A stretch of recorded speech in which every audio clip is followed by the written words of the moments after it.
人家还要那个传统的味道啊，用木搭一个戏棚起来，人家就说哦做大戏了。这个棚就像一个大家庭，来自不同的人在这个家里面生活。你小时候你不知道，你以为这个是永远的东西，你以为是这个东西是每年一定会举办的。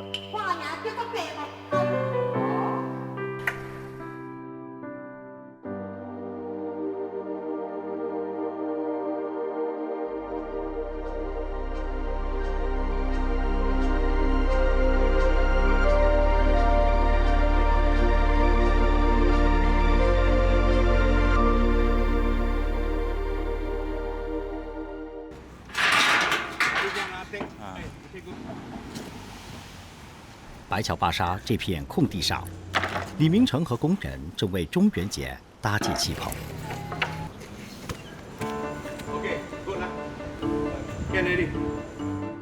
过去40年，这个戏棚一直由李明成和父亲搭建。父亲去世后，他继续承担起这份传统手艺。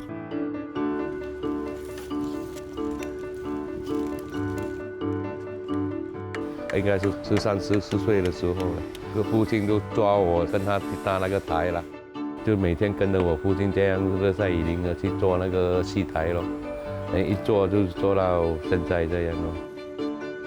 70年代的时候，我很小的时候了，我是跟着去玩这样啊。我爸爸的时候搭台还有搭阿达了，中间放阿达，旁边放一点帆布啊。盖在旁边。到了80年代的时候啊，日本出那种来龙的那个帆布啊，一个盆要4片啊，一片呢要差不多新币200块，已经算很贵很好的东西了。李明成的父亲所学的是传统用木柱搭建戏棚的技艺，是跟中国福建的老师傅学习的，父亲也把手艺传授给他。木的大部分啊，有用一点铁钉，还可以用那个 PVC 绳子绑啊，3条绳子这样绕一起啊，可以耐400 kg，这样也不会断了。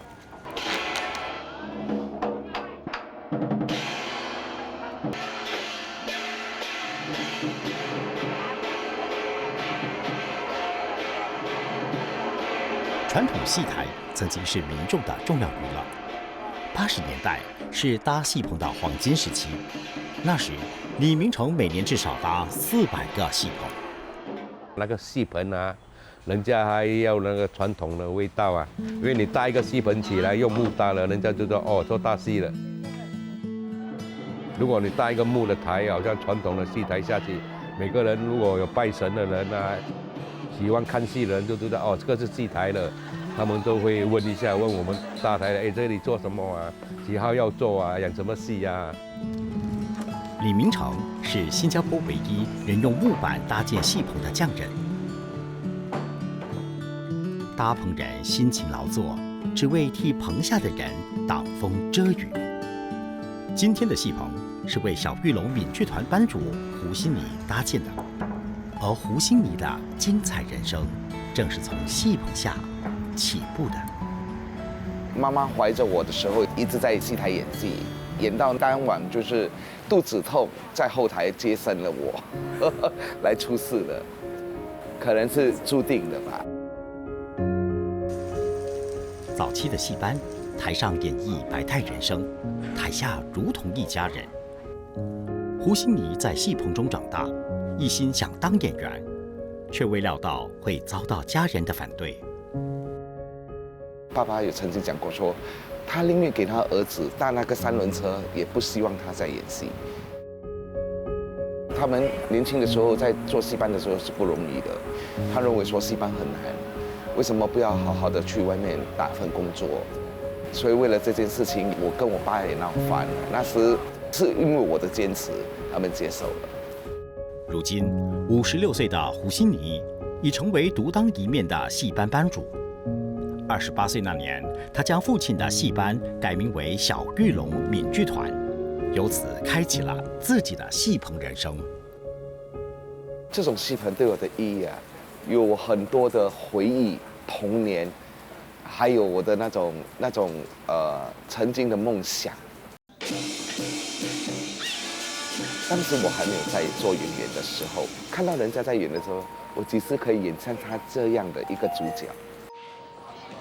然后回忆呢，就是5人一群在吃饭的那种回忆，就是每个人过得虽然不是很好，那时我不懂得什么叫辛苦，因为那毕竟还小。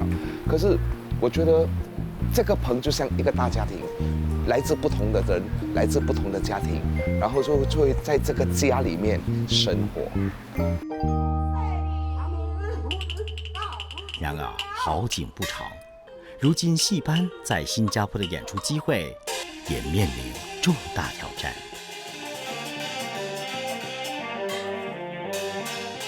再多5年，我相信这种戏曲会越来越少。好像今年我们7月份的已经是少了一半，我10个手指还算得完，还有剩。所以现在的年轻人，假如还不支持戏曲的话，也不看戏曲的话，可能再多5年10年你们就看不到了。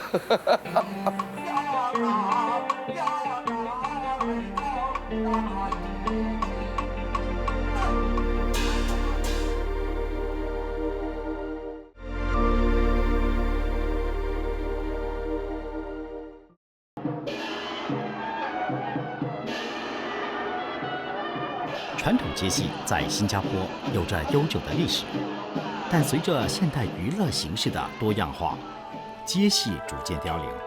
如今，除了宴席宾客，看戏的人寥寥无几。观众流失，胡希尼的剧团还面临演员短缺的困境，不得不依靠外援。我们也缺乏人手，缺乏演员，因为没有后起之秀，也没有年轻的人去学。然后他们肯学的话，他们只是演在联络所。这种街戏他们不想出来，因为第一，天气太热，服装要穿得很厚，年轻人都不接受这种辛苦。所以为什么我们会请台湾人来做艺术交流的原因，就是因为有新的戏曲、新的白片。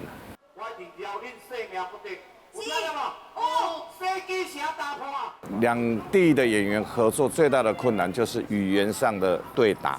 有时候我常常会碰到我们的当地的演员，因为他口音的问题，他讲什么我听不懂。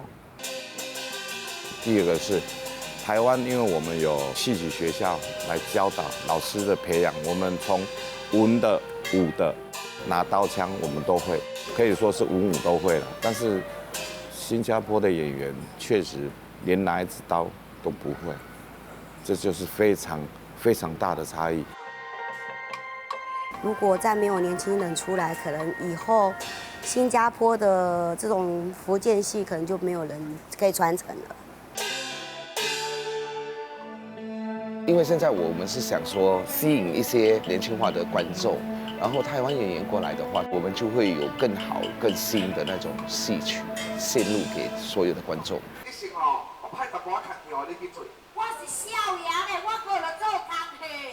尽管台上落力表演，依然难以吸引观众。虽然有时是去到有些地方是没观众的，可是我们也会尽心尽力的去演给他好。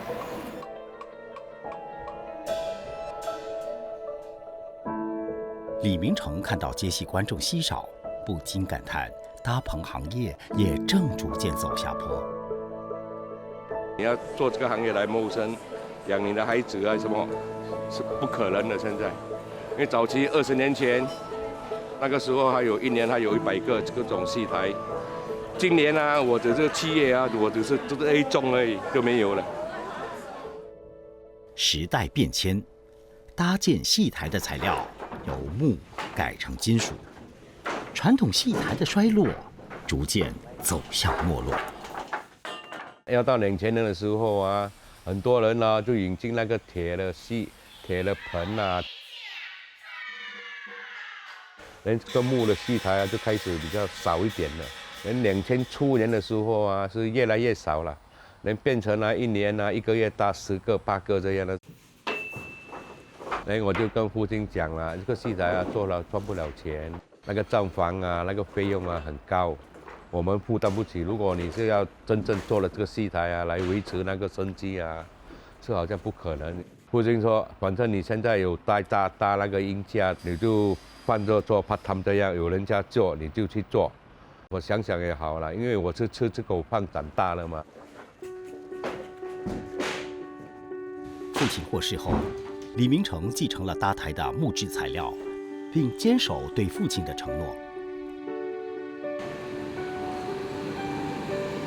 2015年，他结识本地著名建筑师曾庆忠，从而对搭建传统戏棚有了新的领悟。曾庆忠参与了多项本地建筑设计，并将老建筑改成酒店，赢得了业界的认可。此外，他还是一位装置艺术家，许多作品的主题围绕着戏棚展开。那个站人的我们是要放在大概在他的隔壁这样啦。哦，你这样站过去可以看到他。李先生的技术，我觉得说没有人能够比得上他了。他是以他30多年的经验来建搭这个整个戏台。他也不是用尺寸，他是用他的眼睛去比例这个整个建造，我非常的欣赏。他小时候住在跟我差不多附近的地方，红山区，我们就变成一个很好的朋友。曾庆忠从小对戏台情有独钟，成长过程中始终与戏棚密不可分，因为他常常和家人一起去观看大戏。以前的戏台挺有趣的，它不只是一个戏台，它还会有一些吃的，非常的活跃的。通常是从早上到中午会搭这个戏台，然后你会看到戏团就会进去开始彩排，然后当戏台一开始，这整个景象真的是很震撼。虽然我听不懂他们在唱什么，当我小时候看它的整个颜色方面、声音味道，所以说这整个戏台的结构它整个的成立、整个的历史还是很有兴趣。为了不让李明成的手艺失传，曾庆忠希望为戏台赋予新使命，因此策划了多场艺术展，邀请李明成共同参与。我觉得他现在站的位置很好看的。那个好像5个手指这样啦。那个是最长的啦，好像这是最长的啦。他第一次叫我搭台的时候，应该是在一个Christian的坟墓靠近普通巴塞那边的，他就叫我搭到那边，谁要来看鬼神什么都可以看啦。然后我就听得傻傻的这样了。他就说艺术的。我发现这个人真的是很有趣，他很喜欢这种传统的东西。曾庆忠和李明成曾经在比达达利坟场搭建了一个戏棚，曾庆忠用橙色的建筑网取代帆布，这种类似麻布材质的网象征着带笑的含义，也借此装置艺术向坟场告别。这个戏台是一个标志，因为这个戏台是没有人的，没有人表演的。只是说这个戏台可能说是贡献给已经埋在这个比达达利的这个坟墓场的兄弟，这是我最后的一个告别了，因为整个 cemetery 都会被移走了。很多年轻朋友去过这个戏台，就开始问这些详情，这些问题关于新旧也产生了很多对话了。如果说以这个艺术方面来着手的话，很多难题这就是用艺术的方式去讲解，会可能是一个艺术的魔力了。曾庆忠看到搭建传统戏棚的手艺难以逃脱被淘汰的命运，作为建筑师，他深感无奈。你小时候你不知道，你以为这个是永远的东西。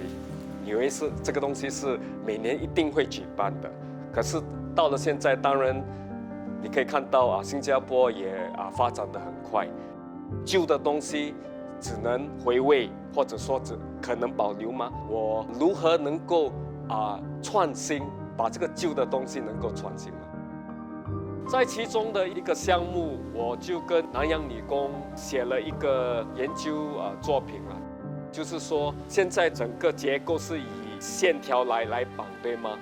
不如我们再重新看这个整个结构，就用 3D print 用电脑来设计它的 joint。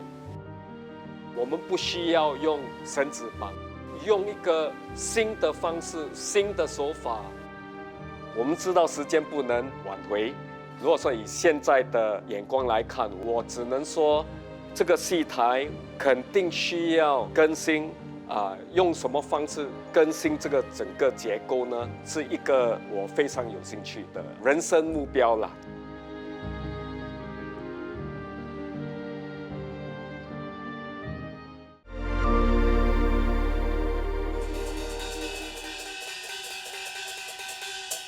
胡信仪在戏台上演绎了人生的百态，而致力于装置艺术的曾庆忠则深深眷恋戏台的精彩。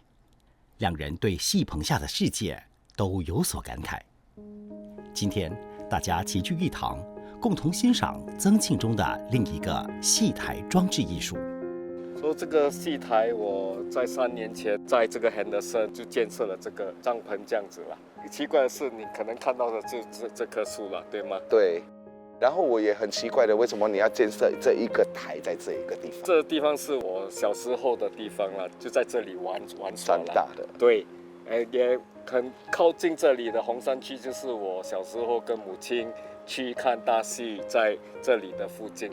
所以说为了纪念这个 memory， 我就到这个台了。可是这个台的重点就是先种这棵树，先代表性就是能够有一个巡轮啦，就是我已经回归了。这里的装置艺术随着岁月的流逝，戏台上留下了不同的痕迹。经过5年的时间，树木已经穿透了帐篷，展现出全新的风貌。这个树木给我的那种感觉是什么？你知道吗？就觉得已经这个舞台在这里已经占据很久很久很久的历史的感觉。对，所以就是有这棵树长大了，然后占据这个舞台的中央了，所以也不再表演了这个舞台。现在的戏台对于现在的价值，可能说我们需要变动它，要找一个新的用途了。我是相信说这种用人工去绑的有它的味道了，所以说也为了这个传承，我觉得说这个绳绑的结构方式可能做建筑类型的 School of Architecture 能够学用它。这个板工绑得不好的话，整个舞台都会塌下来。就是他们的板工真的是一棒，好棒好棒的，所以他们的价值是在哪里？价值就是在这些劳工。在这里化妆，我的位置在这里睡觉。你所说的舞台跟现代的舞台，现代的是铁的嘛，我们演戏的人站上去，虽然对我们来讲没有什么大的分别，可是给我们的感觉就不一样了。如今，传统木板戏台已逐渐没落。李明成在父亲去世的10年来，始终坚守承诺。但今年，他做出了一个决定，这将是他最后1年搭建传统戏棚。是一点心酸这样而已啦。普通老百姓一个心里好像这个工作了几十年啦，现在不要做有点可惜，一点心酸这样而已。也不是做坏事，也不是做好像大慈善家做好事，没有，只是普通好像一个谋生的技能这样而已。现在没有就给他没有，没办法了。接到他电话，听到他在讲的时候，我感触很多。我在想说，有朝一日，我无心里想说，我团不做了，我要收了，我也会舍不得。毕竟是这么多年的心血，我是为了传承这2个字，撑住在做。对外国观众而言，本地传统戏台的终结令人感到惋惜。It is sad to think that you will be losing the skills of not only the performers, but the making of the stage. I think that the cultural heritage is what makes Singapore so interesting. losing traditions in any culture. It's a very sad event.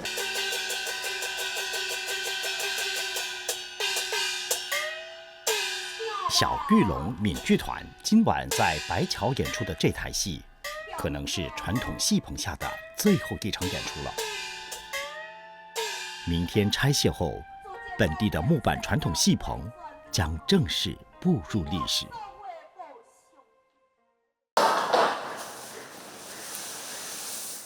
在李明成决定不再搭建传统戏棚后，曾庆忠担心他会出售这些在本地难以找到的老木头，于是决定收购了部分老木，从而将其保存下来。